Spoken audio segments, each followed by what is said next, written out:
많이 추우시죠? 오늘 날씨가 너무 추워가지고 그래도 오늘 예배 드리는데 따뜻해서 잘 집중하여서 하나님 앞에 나아갔으면 좋겠습니다. 여러분, 남자가 여자를 볼 때, 남성이 여성을 볼 때 가장 먼저 보는 곳이 어딘지 아십니까? 네, 외모, 특히 얼굴이라고 하는데요. 이것을 시작으로 이 여성분이 약속을 잘 지키는지, 말과 행동은 같은지, 대화 속에 이렇게 자신의 말을 잘 들어주는지, 그러니까 막 호응도를 얘기하는 거겠지요. 이 자기 관리와 생활 습관 뭐 이런 것들을 이제 보게 된다고 합니다. 근데 반대로 여자는 남자를 볼 때 무엇을 보는지 아십니까? 무엇을 보겠습니까? 네? 정확히 말씀해 주세요. 성격. 네, 성격. 네, 그럴 수도 있는데요. 제가 이게 좀 약간 충격적이었습니다. 여성이 남성을 볼 때 가장 먼저 보는 게요, 코털이랍니다. 코털, 손톱, 입냄새 이런 거부터 먼저 체크를 한답니다. 놀랍지요? 네, 깜짝 놀랐습니다. 저도. 이제 그리고 나서 신발 상태가 어떠한지, 또 말투와 어조가 어떠한지, 서빙 직원을 대하는 태도가 어떤지 이렇게 본다고 합니다. 물론 이 말이 다 맞는 것은 아니겠지만 대체적으로 맞겠지요. 이처럼 모든 사람은요, 누군가를 이렇게 볼 때에 상대방의 외모라든지 말솜씨라든지 배경이라든지 능력이라든지 이런 것들을 이제 보게 됩니다. 그러니까 남자든 여자든 무엇을 가장 먼저 본다는 말입니까? 눈에 보이는 것을 먼저 본다는 얘기지요.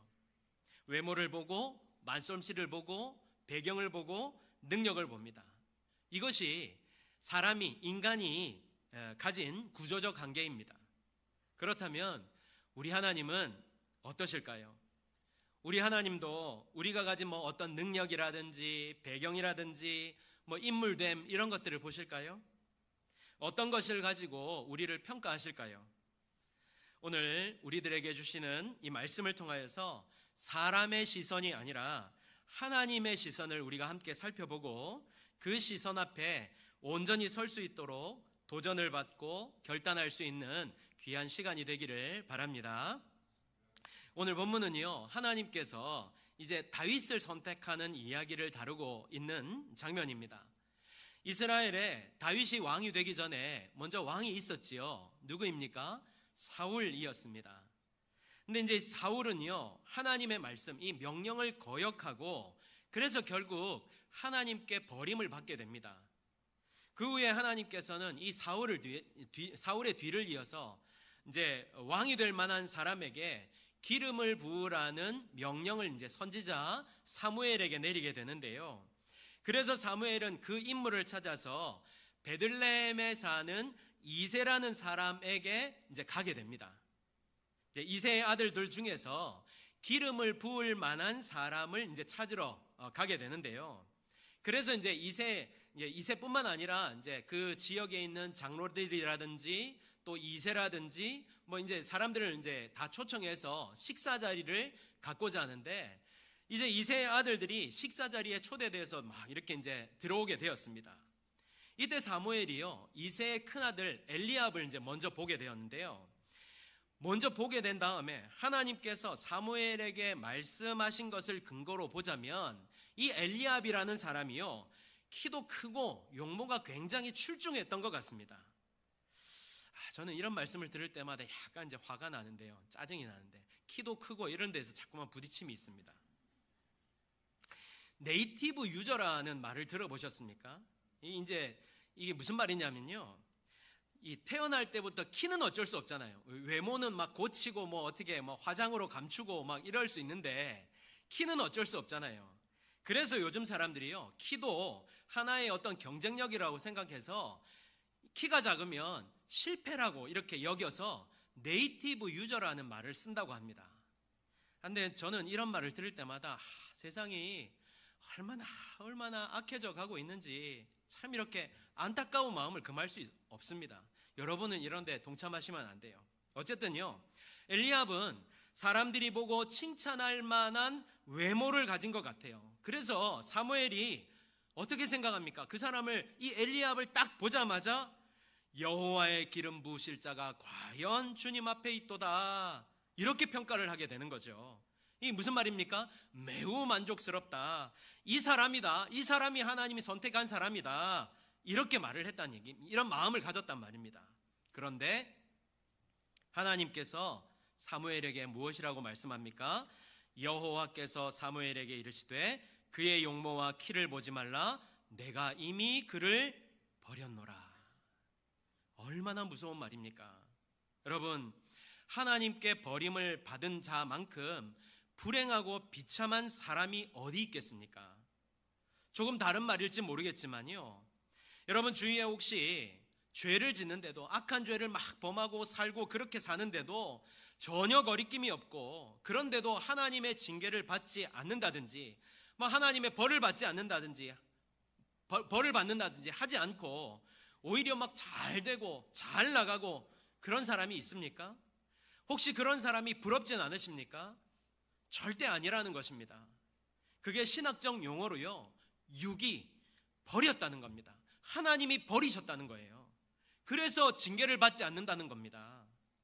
지금 엘리압은요, 외모적으로 볼 때 전혀 문제가 없었습니다. 그런데 단지 외모적인 것만을 말하는 것일까요? 제가 생각할 때는요, 이새에게 있어 이 엘리압이라는 이 아들은요, 다른 사람들에게 자랑할 만큼 자신이 있는 아들이었던 것 같아요.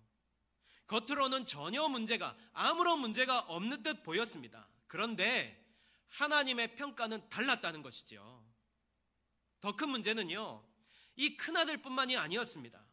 이새의 다음 아들 아비나답을 불러서 사무엘 앞을 지나가게 했어요.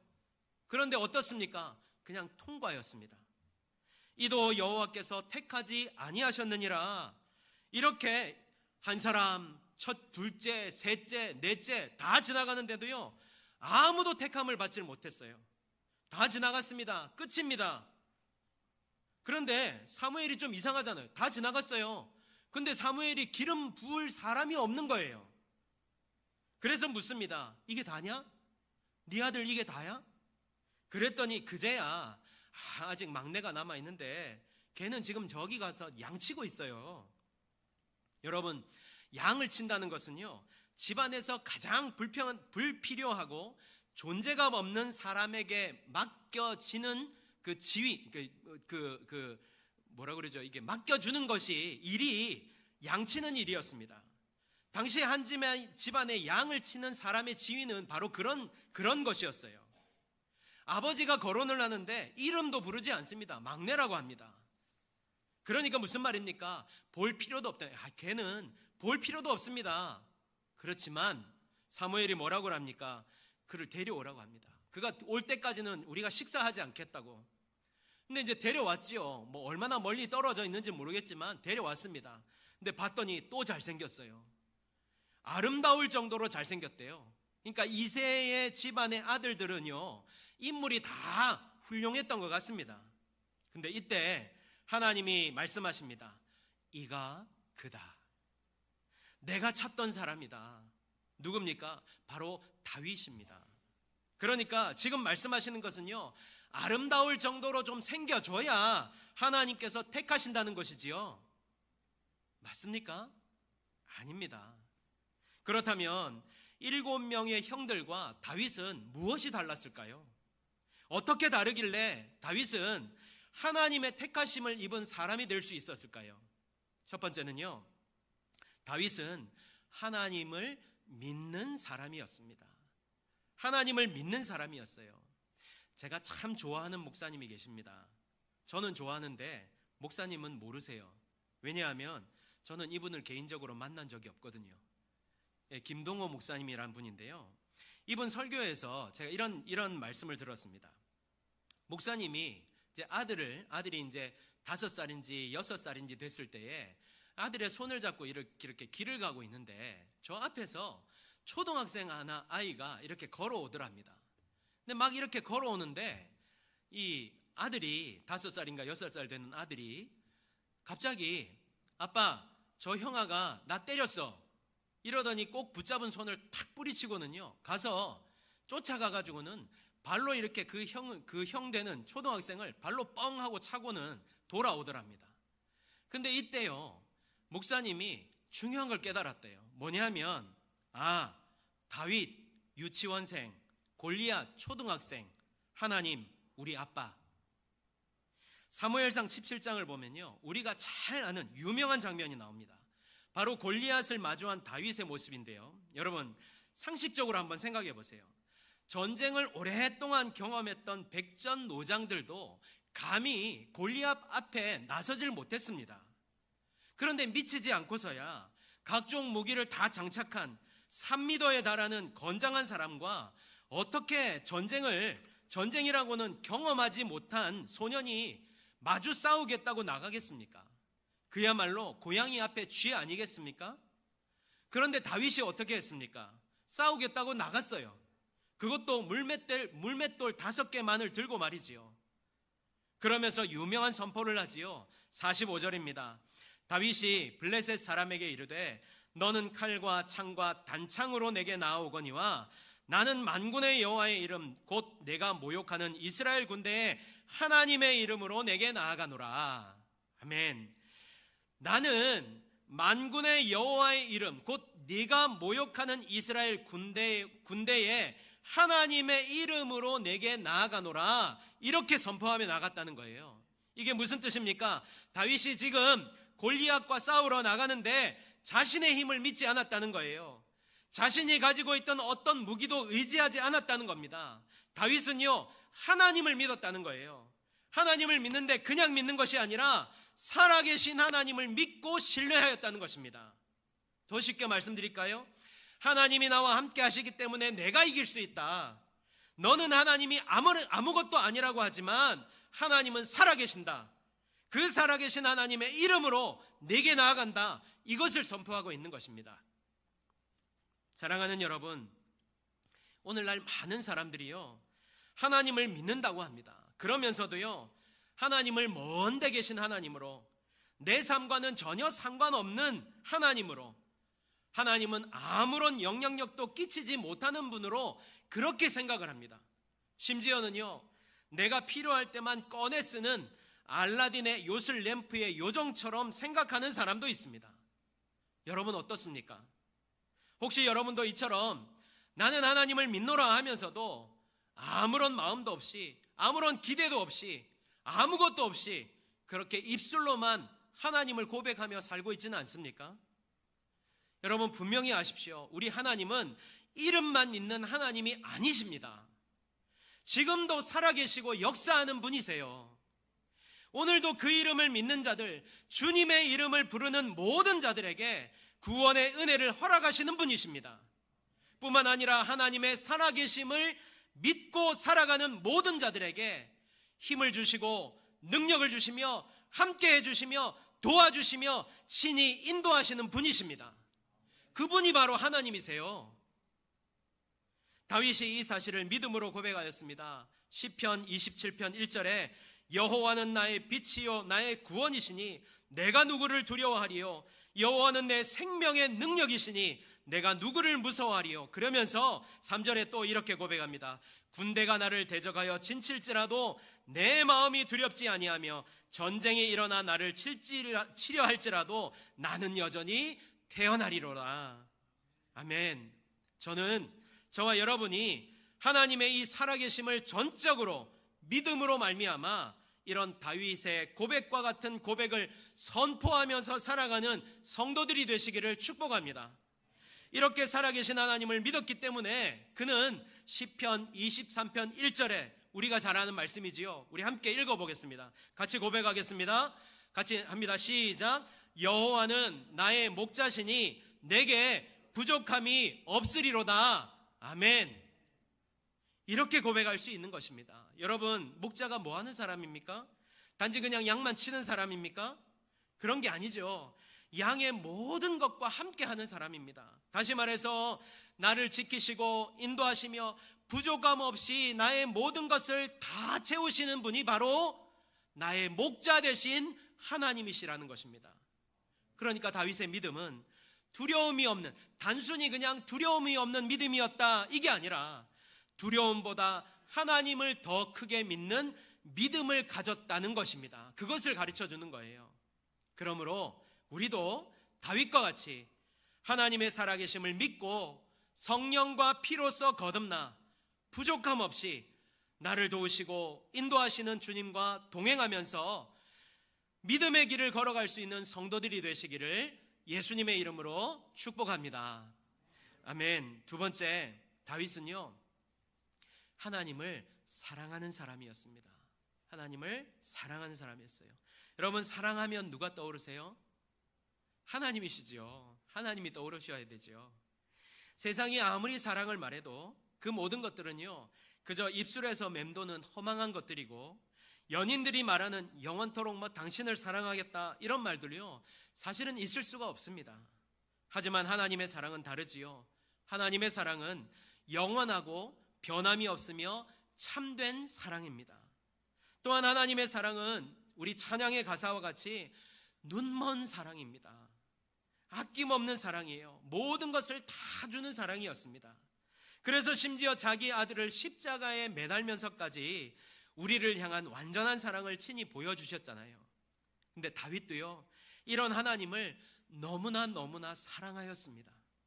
사무엘하 7장에 보면요, 다윗이 이제 모든 대적들을 다 물리치고 명실공히 왕위에 오르게 됩니다. 전 이스라엘의 왕이 된 것입니다. 근데 우리 인간이 그렇잖아요. 화장실 들어갈 때 마음과 나올 때 마음이 다르다고. 이제 왕이 되었으니까 뭘 해야 되겠습니까? 다윗이 뭘 해야 될까요? 나라를 안정시키는 건 해야 되겠지만, 자신이 좋아하는 것, 그동안 내가 이걸 못했으니까 내 이것 좀 하고, 나 이것도 못했으니까 이것도 좀 하고, 이런 마음 갖지 않겠습니까? 가져야 되는 거 아닙니까? 그런데 다윗은요, 그게 먼저가 아니었습니다. 자신이 원하는 게 먼저가 아니었어요. 뭐가 먼저였을까요? 2절에 보면 이렇게 말씀합니다. 왕이 선지자 나단에게 이르되, 볼지어다 나는 백향목 궁에 살거든 하나님의 궤는 휘장 가운데 있도다. 이게 무슨 말입니까? 아니, 나는 이렇게 좋은 왕궁에 사는데 하나님의 언약궤는 저 장막 안에 있으니까, 천막 안에 있으니까 이게 말이 되냐고, 이런 말입니다. 이 외에도요, 다윗은 전쟁을 할 때마다 전리품을 얻게 되고, 그 전리품을 얻을 때마다 하나님께 다 드렸습니다. 전부 드렸어요. 우리 성경에 이런 말씀 있지요. 보물, 재물이 있는 곳에 네 마음도 있다. 네 마음도 있다. 다윗의 마음은요, 하나님께 있었어요. 그래서 그는 하나님이 계신 곳을 생각하고, 계실 곳을 생각하고, 성전을 지어드릴 생각을 먼저 하였고, 하나님께 아낌없이 내가 가진 모든 것, 내가 받는 모든 것, 내가 손에 쥐는 모든 것을 제일 먼저 하나님께 드릴 수 있었던 것입니다. 시편 18편 1절에 나의 힘이신 여호와여 내가 주를 사랑하나이다 라고 고백하고, 시편 27편 4절에는요, 내가 여호와께 바라는 한 가지 일, 그것을 구하리니 곧 내가 내 평생에 여호와의 집에 살면서 여호와의 아름다움을 바라보며 그의 성전에서 사모하는 그것이라. 여러분, 이게 무슨 말입니까? 다윗은요, 왕권도 안전도 성공도 아닌 여호와 하나님만을 가장 원했다는 사실을 우리가 알 수 있는 것입니다. 다시 말해서 하나님은요, 하나님을 필요할 때만 찾는 사람이 아니었습니다. 그는 하나님을 먼저 생각하고, 먼저 하나님만을 생각하고 하나님과 함께 하는 것을 기뻐하였던 사람이라는 것을 우리가 알 수 있는 거예요. 사랑하는 여러분, 우리도 하나님만을 사랑할 수 있는 성도들이 되시기를 축복합니다. 저와 여러분들이요, 오늘 이 다윗의 고백하는 것 같이 하나님 가장 먼저 생각하고 하나님 간절히 원하면서 하나님만을 사랑할 수 있는 성도들이 되시기를 예수님의 이름으로 축복합니다. 그래서요, 주님 사랑 안에 거하면서 정말 주님과 사랑을 나누면서 말로 다 할 수 없는 그 크신 사랑과 은혜 가운데, 그 은혜 아래에서 그 은혜를 누리며 살아갈 수 있는 성도들이 되시기를 예수님의 이름으로 축복합니다. 아멘. 결론의 말씀을 드립니다.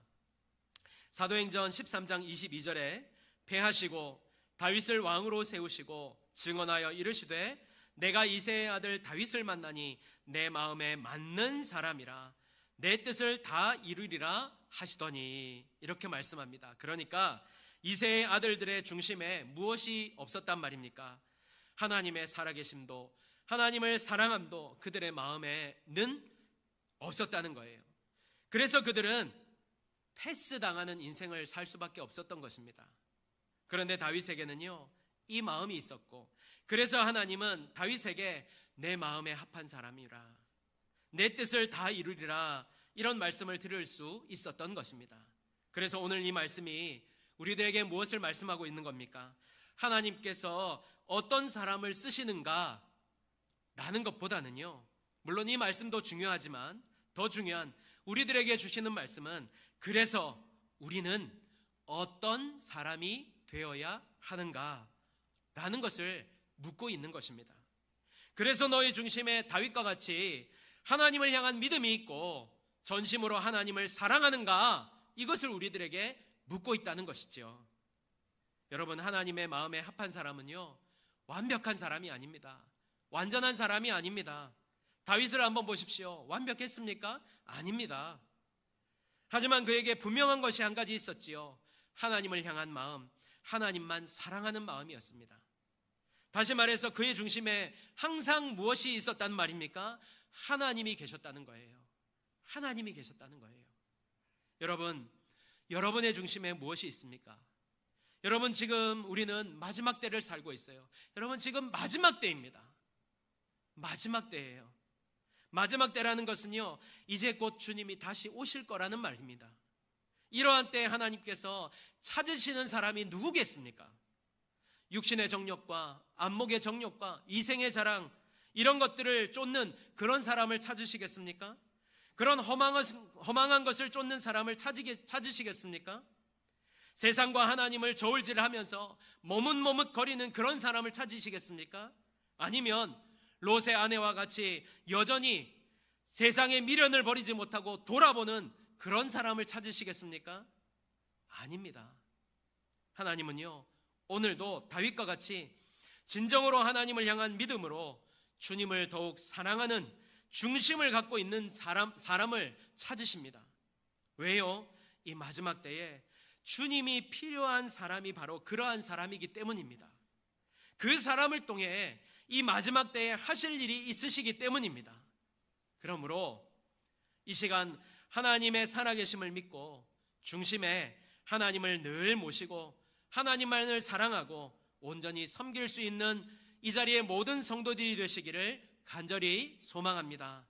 우리 중심이 주님만을 향하기를 바랍니다. 그래서 우리도 주님의 마음에 합한 사람이 되어서 하나님을 기쁘시게 해드리며 주님 안에서 세상은 결코 줄 수 없는 은혜와 평강을 누리며 주님으로 만족하며 살아갈 수 있는 성도들이 되시기를 예수님의 이름으로 축복합니다. 아멘.